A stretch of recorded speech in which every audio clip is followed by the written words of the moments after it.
Job లేక ఇబ్బంది పడుతున్నారా? అయితే మెడికల్ కోడింగ్ మీకు మంచి ఆప్షన్. వెంటనే కాల్ చేసి కోర్సులో జాయిన్ అవ్వండి. నమస్తే రమగారు. నమస్తే జయ. రమగారు, ఎక్కువగా వైఫ్ అండ్ హస్బెండ్ మధ్య ఇష్యూస్ని మనం చాలా చూస్తున్నామండి. చిన్న చిన్న విషయాలకి అది చాలా పెద్దదై కొన్ని రోజుల పాటు మాట్లాడుకోకుండా, ఒకరి మొహం ఒకరు చూడకుండా అయిపోతుంది. పోట్లాడుకోవటం ఇంకా ఎక్కువ మాట్లాడుకోవాలంటే అసలు నువ్వు వేరు నేను వేరు, మనం నీ బ్రతుకు నా బ్రతుకు నాది, సింపుల్గా మనం ఇష్యూస్ అని మర్యాదకరంగా మాట్లాడతాం. మూడు పెళ్ళాం పోట్లాడుకు వస్తూ ఉంటారు, ఎంతసేపు పోట్లాడుకుంటారు. నువ్వంటే నువ్వు, నేనంటే నేను, తూతూ ఎంతంటే నువ్వెంత, అంతే. మా అమ్మ నాన్న చిన్నప్పటి నుంచి నన్ను ఒక మాట కూడా అనలేదంటుంది నమ్మడు. పెళ్ళం అంటే ఇలా ఉంటుంది అనుకోలేదంటాడు మొగుడు. అంతే అంతే కదా. అత్యద్భుతంగా పెంచేశారంటారు. అమ్మ చేత కొట్టినా సరే ఆ మాట ఎవరు చెప్పరు కదా. అమ్మ చేత కొట్టడం అలవాటుగా ఉంటుంది. పైగా ఏంటంటే ప్యాంపర్ చేయించుకోవాలని ఉంటుంది ఆడపిల్లలకి. మగపిల్లలకి ఆడవాళ్ళు అత్యద్భుతంగా అన్నీ చేసేసి అన్నీ చేతికి అందించేసి తమ ఏదంటే అదే జీహుజూరని చేసేసి తమకి ఒక జీతం బత్తెం లేని ఒక భృత్యురాల కింద భార్య ఉంటుంది కొంతమంది అబ్బాయిలకి. అన్నీ తన మనసులో ఉన్న మాట వాళ్ళకి అర్థమైపోవాలి. తను ఏం చెప్పదలుచుకున్నాడో దానికి తెలిసిపోవాలి. అంతే. దాని ఫీలింగ్లు, దాని ఏడుపు, దాని వ్యవహారం వీడికి అక్కర్లేదు. అంతే. అమ్మాయిలకేమో తమని లాడు ప్యారు, తమని ముద్దుగా చూసుకోవటం, తమ కోరికలు తమ ఐడియాస్ని ఉండాలని అమ్మాయికి ఉంటుంది. పక్కన ఉన్నవాడు మనిషేనని వాళ్ళకి అనిపించదు. పాపం ఈ పిల్లని తెచ్చాము దీనికి సరదా సంతోషం చూడాలని అబ్బాయికి ఉండదు. సెల్ఫిష్. అవును అవును. పైగా వాడొక అబ్బాయి, ఇదొక అమ్మాయి, ఇవే ఉంటాయి అంతే. మనకి ప్రపంచంలో రెండే కదా జాతులు, ఆడ మొగ. అంతే. పోట్లాడుకుంటూ ఉండాలి. కానీ ప్రతి మొగతోటి మనం పోట్లాడాం. మన నాన్న, మన అన్నయ్య వీళ్ళు మనకు కావాలి. వాళ్ళు ఏం చేసినా కరెక్టే. వాళ్ళు ఎప్పుడు హీరోలే. నాన్నే మన హీరో, అన్నయ్యే మనకి హీరో వర్షిప్గా ఉంటుంటాడు. మన తమ్ముడే ముద్దు. మరిది మీద ఒళ్ళు మంటగా ఉంటుంది కానీ తమ్ముడి మీద మంటగా. తమ్ముడు ఏం చేసిన చిన్న వెధవా, వాడికి ఇంకా తెలియదు అనిపిస్తుంది. అదే వయసు ఉన్న మరిదికి మాయరోగం, ఓవర్ యాక్షన్ అనిపిస్తుంది. న్యాచురల్ కదా. అంతే. అదే మగపిల్లలకి ఏమైనా ఉంటుంది, మరదళ్ళు ఓవర్ యాక్షన్ చేస్తున్నారు లేదా బుధన్ గారు అతివేషాలు ఇస్తుంది అంటారు. తమ చెల్లెళ్ళు తమకి అలవాటుగా ఉంటారు కదా, వాళ్ళ అతివేషాలు, వాళ్ళ ఓవర్ యాక్షన్లు, వాళ్ళ పిచ్చి వేషాలు అన్నీ నార్మల్గా ఉంటాయి. అవి అలవాటుగా ఉండటం, అది అమాయకత్వంగా అది కూడా వస్తుంది. వాళ్ళ అమ్మ అమాయకురాలే. వాళ్ళ అమ్మ ఎవర్ గ్రీన్ అమాయకురాలు, అసలు ఏం తెలియదు, పిచ్చిమోహం. అదే అక్క పిచ్చిమోహం, చెల్లి పిచ్చిమోహం, పాప వాళ్ళని నేనే చూడాలి. అంతే. ఇలాంటి ఇవి ప్రతి చోట ఉంటాయి జయ, ప్రతి వాళ్ళకి ఉంటాయి. మనుషులం మనం ఎప్పుడు. ఇప్పుడమ్మా ఇందులో వాడు అది ఇది అంటున్నాను అనుకోకుండా ఒక క్యాజువల్ భాషగా చెప్తున్నాను. దీంట్లో ఎలా ఉంటుందంటే ప్రతి వాడికి నేను కరెక్ట్, నేనే కరెక్ట్, నేనే ఎదుటివాడు తప్పు లేదా తప్పేమో, తప్పు వాళ్ళదేనేమో అనే అనిపిస్తుంది. ఈ అనిపించడంలో ఆడ మగ పిల్ల మేక తేడా లేదు, అందరికీ ఉంటుంది. అందరూ ఇలాగే ఉంటారు. ఎక్కడో ఉంటారు జయ అట్లా అర్థం చేసుకునేవాళ్ళు. అర్థం అవ్వకపోయినా సరే పోన్లే అని తూష్ణీభావం వహిస్తారు కదా కొంతమంది. చూసి చూడకుండా ఊరుకుంటారు. మగవాళ్ళ దౌష్ట్యాన్ని సహిస్తారు ఆడవాళ్ళు. ఆడవాళ్ళ గద్దరితనాన్ని ఒప్పుకుంటారు మగవాళ్ళు. ఇవి రెండే కదా. మగవాళ్ళకి దౌష్ట్యం ఉంటుంది, ఆడవాళ్ళకి గద్దరితనం ఉంటుంది. వీరి రెండిటి వెనకాల వీళ్ళిద్దరూ మనిద్దరం భార్య భర్తలం, ఏదో పెళ్లి చేసుకున్నాం, కలిసి ఉండాలి, పెళ్ళాం నా మొగుడు, ఇలా ఒక భావాలు ఉంటాయి. ఓన్ ఫీల్ ఒకటి ఉంటుంది. ఇప్పుడు ఈ రోజుల్లో ఆ ఓన్ ఫీల్ పోతోంది. ఎవరికి వారే అనే ఆలోచన ఉందా? Over own feel. ఇది నాకు కావాల్సిందే, నా బొమ్మ, నేను చెప్పినట్టు వినాల్సిందేనన్న ఫీలింగ్స్. అది నాకు వద్దు మొర్రో అన్నా సరే వీడు నాకు కావాల్సిందే అంటాడు. అలా ఉండే ఆడపిల్లల్ని అమ్మాయిలు అని చీదరిచ్చినా సరే మగపిల్లలు వెంబడబడి చంపేయటాలు అవి చూస్తున్నాం కదా. నో అనే ఆప్షన్ ఇవ్వరు. అతి.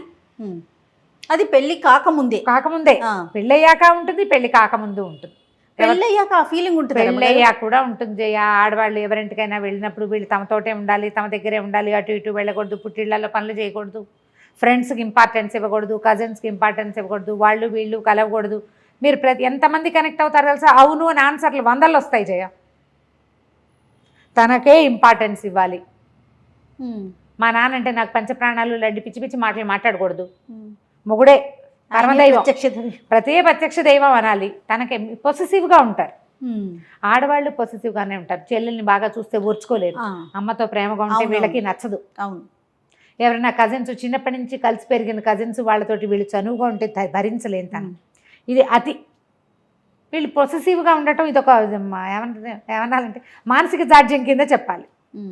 పొసెసివ్నెస్ ప్రేమ అనుకోవటానికి వీల్లేదు. ఇది నాది, చచ్చి సావు బతుకు అది నేనే ఉంచుకోవాలి అనే ఫీలింగ్. అది బొమ్మల మీద ఉంటుంది, మనుషుల మీద కూడా వచ్చేస్తుంది.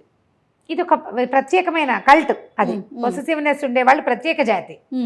అలా కాకుండా ఇతను నా భర్త, ఈ విధి విధానంగా పెళ్లి చేసుకున్నాం, అమ్మ నాన్న వెతికి పెళ్లి చేశారు లేదా నేనే వెతుకుని చేసుకున్నాను వీడిని, కష్టమో నిష్ఠూరమో వీడితో కలిసి ఉందాం, వాడు ఎలాంటి వాడో అలాగే స్వీకరిద్దాం. పోట్లాడుకోరు, తొందరపాటు వాడు లేదా ఒకటి, లేదా మూర్ఖుడు మొండివాడు రెండోది, తెలియని వాడు మూడోది, అంటే సంపాదన పరుడు కాదు, లేకపోతే సంపాదన మీదే ఎక్కువ ఆసక్తి, అది అతని మనస్తత్వం. యథాతథంగా ఉన్న మనిషిని ఉన్నట్టుగా తీసుకోవటం అనేది ఇప్పుడు లేదు. ఒక కోర్సు సెలెక్ట్ చేసుకుని అందులో నాకు కావాల్సిన సబ్జెక్టులు సెలెక్ట్ చేసుకున్నట్టుగానే ఒక పిల్లాడిని సెలెక్ట్ చేసుకుని నాకు కావాల్సిన లక్షణాలే ఉండాలని అనుకోవటం ఒక పెద్ద తప్పు. అవునండి. ఆ పిల్లాడే కాదు, ఆడపిల్లల్లో కూడా అంతే, అమ్మాయిల్లో కూడా అంతే. అమ్మాయి నాకు ఇట్లా కావాలి. ఇప్పుడు వీళ్ళిద్దరు నాకు ఒక పాయింట్ ఎప్పుడు అర్థం కాదు జయ. పిల్ల ఇదివరకు పెళ్లి చూపులు వస్తే అమ్మాయికి వంట వచ్చా అని అడిగేవాడు.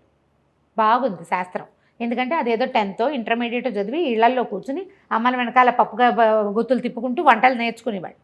పెళ్లి చేస్తాం ఇంకా పిల్లకి వంట నేర్పించాలి అనుకునేవాళ్ళు.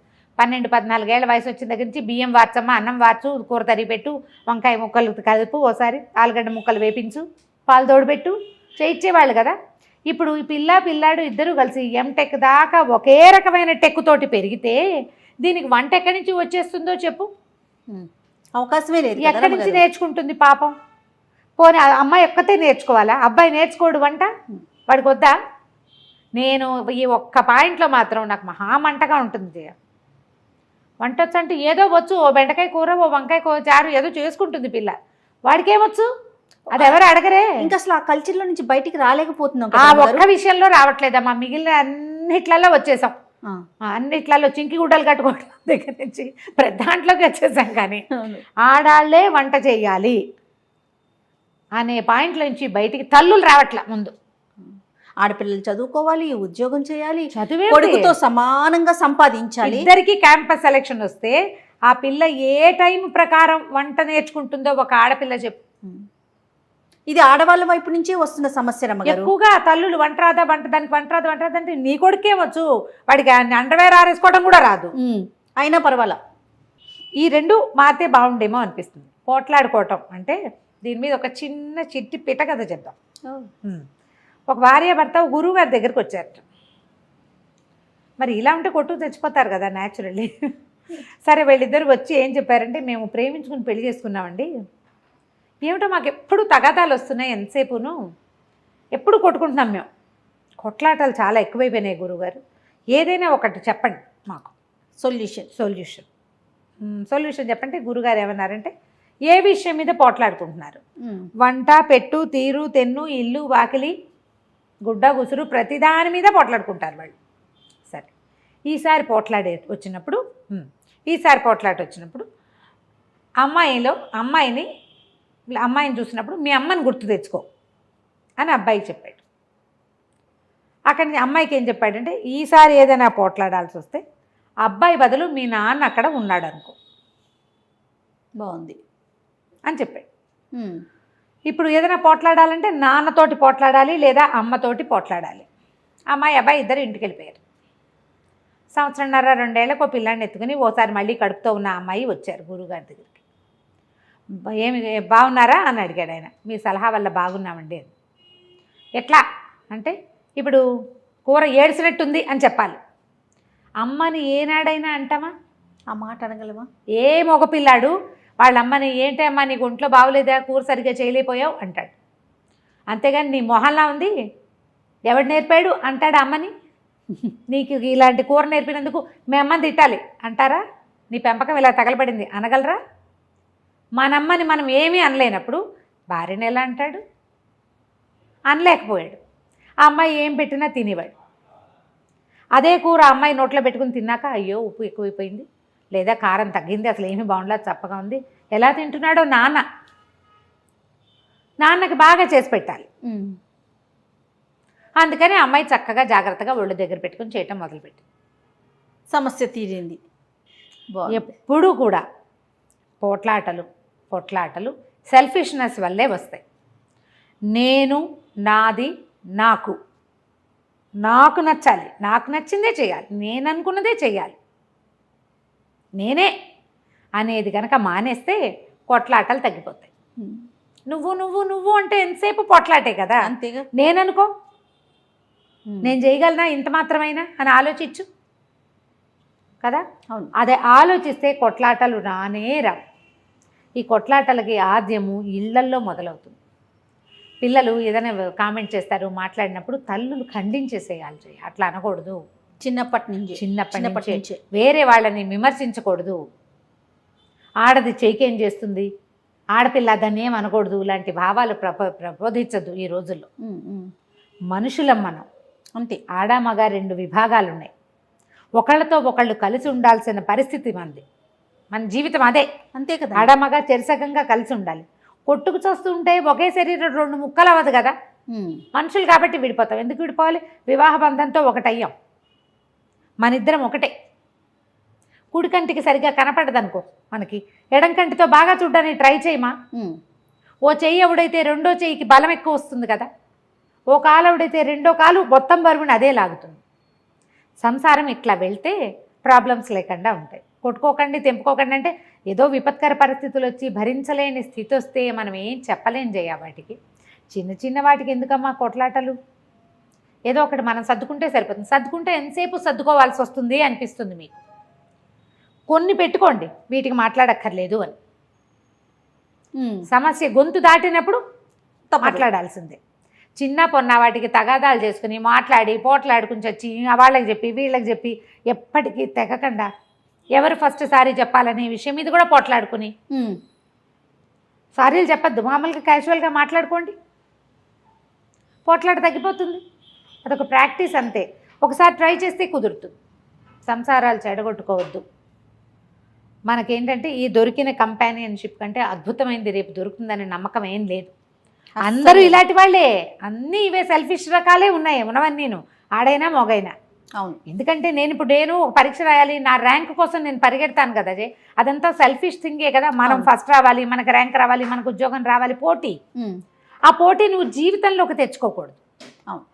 చదువులో, ఉద్యోగంలో, ఆఫీస్లో, కెరీర్లో ఉన్న పోటీ జీవితంలో కూడా అవి అలవాటైపోయినాయి. వచ్చేసి చెరో పక్కకి లాగేసుకుంటున్నాం, చివరికి కొట్లాడుకుంటాం. కొట్లాట చివరి లక్ష్యంగా, చివరి విషయంగా ఉండాలి, నిత్య విషయంగా ఉండకూడదు. థ్యాంక్ యూ రామ్ గారు. నమస్తే. నమస్తే.